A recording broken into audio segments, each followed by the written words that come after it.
Interview mortelle, jingle.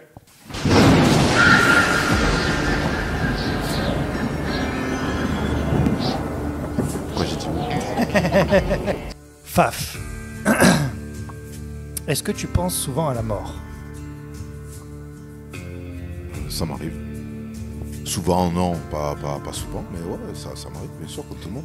Tu penses qu'il y a quelque chose après la mort? Oui. T'es croyant? Je suis croyant, mais pas pratiquant, et c'est pas tellement ça qui fait que j'ai des croyances de l'après-mort. Du coup, est-ce que ton rapport à la mort influe sur ta manière de te comporter dans la vie? Non. Non, pas du tout. Non, pas du tout. Tu dis pas il faut que je me comporte bien pour aller au paradis après ou quelque chose comme ça? Ah non, c'est pas ce rapport-là que j'ai par rapport à l'après-mort. Je pense que c'est surtout, il y a le karma, mais c'est ici, c'est pas ce qui va se passer après qui est important, c'est ce qui se passe ici. Quelle est la chose ou le moment que tu regrettes le plus dans toute ta vie? De m'avoir rencontré. Cette émission. Maintenant, je le vis. C'est maintenant. C'est le moment présent. J'en peux plus en fait. Alors, c'est quel moment que j'ai connu que je regrette le plus ou auquel j'ai que j'ai provoqué ou dans lequel j'étais actif ou quelque chose que j'ai auquel j'ai assisté. Ouais, quelque chose que tu as fait, tu vois, que j'ai un fait moment que je où regrette le plus. Vraiment quelque chose que tu regrettes, une décision que tu as prise par exemple. Décision. Franchement, honnêtement, là, il me vient rien de. Il me vient rien. Tu sais, le mec qui ment, c'est un mort. Il me vient pas. Non, là, il me vient rien. J'ai rien en tête en fait.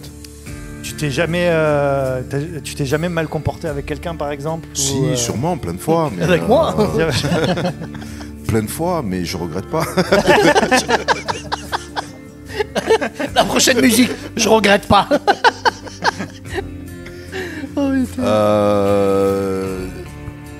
Si, bien sûr, comme tout le monde, je suis humain, bien sûr, j'ai eu des mauvais comportements et tout ça, mais pas des choses suffisamment importantes qui font que je me dirais que je regrette, quoi.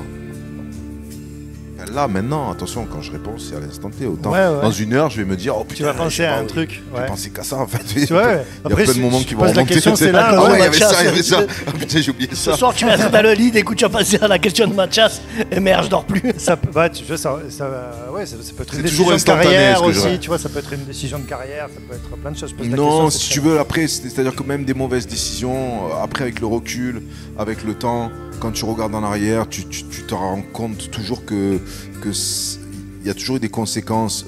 Des fois, ça peut être des conséquences. Enfin, il y a jamais que du négatif en fait. Tu vois, c'est-à-dire qu'à un moment, même une mauvaise décision, si derrière tu fais ce qu'il faut, tu peux transformer le négatif en positif. Tu vois, donc voilà. Faf, quel est ton rapport avec la drogue? J'en ai pas. Après, ça dépend ce que tu mets dans la drogue. Est-ce que l'alcool, c'est de la drogue, selon toi? Ouais, ça peut compter. Ouais, l'alcool, le tabac, mais là, on est sur des drogues... Des drogues dures. Ouais. Des drogues interdites. Ouais. Non, pour le coup, là, j'en ai pas vraiment. Et t'en as jamais eu? Non. J'ai fumé de l'herbe bien longtemps, mais ça m'a pas... En fait, ça m'a pas réussi. Tout simplement, ça m'a assommé complet. J'ai fait ça jeune et du coup j'ai dit ouais, vas-y, ça sert à rien. Et t'as jamais testé les drogues dures? Non. T'as jamais été tenté? Non, même pas. Tu t'es jamais dit waouh, l'héroïne ça a l'air dingue quand même? Non. L'héroïne, Carrément. L'héroïne, ça a l'air dingue. Tant qu'à faire, hein. Ça a l'air dingue de fracasser le bras et de... Faf, est-ce que tu gagnes beaucoup d'argent? Pas tant que ça. Pas tant que ça. Tout dépend de l'échelle. Non, honnêtement, pas tant que ça.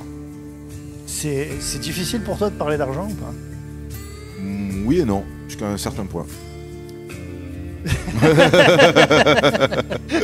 Je donnerai pas de chiffre. Tu me vois arriver. Je donnerai pas de chiffre. Tu me vois arriver. Je vis. Tu vis Je bien. vis. Je vis bien, mais c'est pas. Alors, regarde, je vis bien, Tout est relatif. mais de c'est vivre pas. bien, Voilà, en fait. c'est pas l'argent qui fait que je vis bien. Tu vois D'accord. ce que je veux dire? C'est pas Oui. mon rapport à l'argent. D'accord. J'ai Ouais, je eu un comprends très rapport bien. à l'argent compliqué à mes débuts. Quand justement, quand j'en avais pas et que d'un coup j'en ai eu, j'ai même eu un rapport avec l'argent qui était pas top, parce que quand tu n'as pas l'habitude d'en avoir et que d'un coup tu en gagnes en faisant de la musique, tu as un peu ça arrive à beaucoup d'artistes, hein, tu as un peu le syndrome de l'imposteur. C'est-à-dire que tu te dis, surtout quand on t'a dit ouais, la musique c'est pas un travail. Donc d'un coup tu te dis putain, je c'est fais la ce que société, ce que j'aime. C'est la Et société. je gagne de l'argent avec ça, alors qu'il y a des gens, Alors tu vois, ils alors qu'on galèrent gagnait et tout pas ça, avant, machin. tu faisais la même Voilà. chose, et d'un coup, Et donc du coup tu as un peu ce côté-là où tu as l'impression de pas de le voler, mais de te dire putain, quelque part je le mérite pas et tout ça, tu vois. Donc c'est très c'est pas malsain, mais c'est quelque chose de difficile à appréhender, ce qui fait que des fois tu fais des erreurs, c'est-à-dire que tu peux le claquer facilement, mais presque, tu vois, des fois on voit des artistes, du putain, lui il claque tout son blé et tout machin, mais des fois c'est de l'auto-sabotage en fait, c'est-à-dire c'est presque, je vais loin, hein, mais c'est vrai, hein, c'est-à-dire qu'à un moment donné tu te dis, ben, je le mérite pas, alors je le claque, tu vois. Alors il y en a, ils vont s'acheter des gros trucs, moi j'ai jamais été grosse bagnole, gros truc, j'ai jamais été ça, tu vois. Moi j'étais plutôt du genre, le chariot de course plein à mort, tu vois, c'était plutôt dans ce truc-là, sans être dans le compulsif. Mais voilà, après il y a eu des moments où je gagnais très peu, j'ai eu des moments où j'ai gagné beaucoup. Enfin, tu vois, mon parcours il est un peu atypique à ce niveau-là. Et t'as jamais pété un plomb? Non. T'as quand même gardé la tête sur les épaules. Ouais, j'ai toujours gardé quand même la tête sur les épaules quand même. Il n'y a pas eu un moment où t'as eu le melon? Tu t'es dit, ouais, je suis un artiste. Je crois pas. Non, je crois pas. Je crois pas. Après ça c'est que les gens, peut-être mon entourage et tout ça qui peut le dire, mais je crois pas. J'ai même eu, encore une fois, tu vois, dans le truc de l'imposteur, tout ça, le syndrome, j'ai même eu l'effet inverse, l'effet trop humble.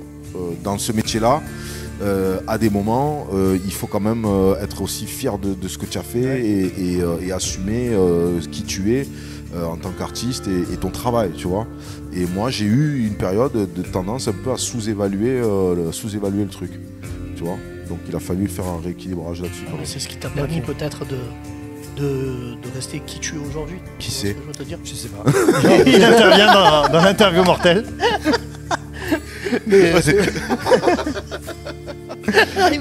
Frérot, tu m'as attendu, celle-là. Je pouvais pas Elle était trop belle, elle était trop belle. Je pouvais pas ne pas la prendre. Non, excuse-moi, pardon. Non, mais c'est vrai, ça t'a permis de rester humble et de. Matt, il me connaît, il sait que voilà, je suis pas du tout dans ce truc-là. La grosse tête, non, c'est pas pour moi, mais. Je te connais aussi, mais c'est pour ça que je te pose la question. Je me dis, c'est pas- intéressant de poser la question à l'intéressé, de savoir Bien si sûr, il bien sûr. pense lui à un moment. Bien sûr. Mais j'ai pas été éduqué comme ça déjà, tu vois. Et ensuite, comme je dis souvent, c'est-à-dire qu'avant moi, il y a eu quand même Ayam, il y a mon grand frère, tout ça, je les ai vus évoluer. Je les ai vus avoir du succès bien avant moi, tu vois, vendre énormément de disques et tout ça. Et je les ai toujours vus rester les mêmes en fait, tu vois. Et ne serait-ce que par rapport à ça, moi je pouvais pas arriver derrière et choper la grosse tête. Tout le monde m'aurait dit, mais tu fais quoi là, tu vois. Et puis après avec mes parents aussi, c'était juste pas possible, tu vois. Les parents ils te remettent vite. Ils te remettent à niveau. Voilà. Donc non, j'étais pas constitué comme ça. Dernière question, Faf. Qu'est-ce que tu détestes le plus chez toi? Chez moi, Ouais. il y a des choses. Hein. Il y avait détester, non, j'en suis plus à ce niveau-là de détester des choses chez moi. Mais à un moment donné, ce qui me saoulait beaucoup, là, ça va beaucoup mieux avec l'âge. Hein. C'était la timidité. Ah Une ouais. certaine timidité que je pouvais avoir et voilà, dans des. Alors pas en tant qu'artiste, pas en interview, pas en concert, pas tout ça. En off. En société. Ouais, en société, ouais. Alors c'est très intéressant. On va débriefer de cette réponse juste après, mais en attendant, fin de l'interview mortelle.